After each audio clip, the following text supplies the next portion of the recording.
Drax, the UK power generation company, will this morning become the world's first company to announce its ambition to become carbon negative by 2030. Chief Executive Will Gardiner will tell the Madrid climate conference that scaled-up deployment of new technology like bioenergy with carbon capture and storage, Beccs, will enable Drax to remove more carbon dioxide from the atmosphere than it produces through its operations.Read more. Scottish Power to use 100% wind power after £702 million.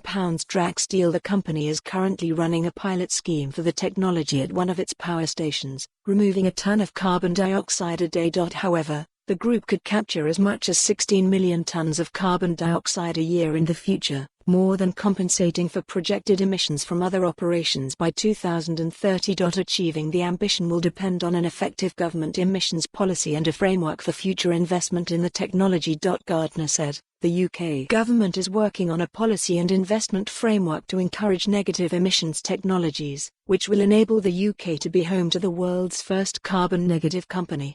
This is not just critical to beating the climate crisis, but also to enabling a just transition, protecting jobs and creating new opportunities for clean growth, delivering for the economy as well as for the environment.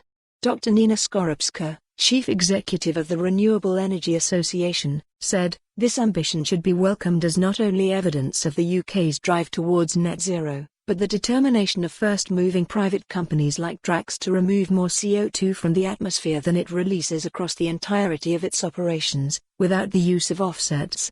In the last few years, Drax had converted two-thirds of its coal-fired power stations to use sustainable biomass. Read more. Drax gets go-ahead to convert a unit of Yorkshire power plant to biomass in the first half of 2019. 94% of the power produced at Drax's North Yorkshire station was renewable. The company plans to shut its remaining two coal power assets by 2025, in line with the government's plan for a total phase-out of the fossil fuel. For more on this story, visit the news article link.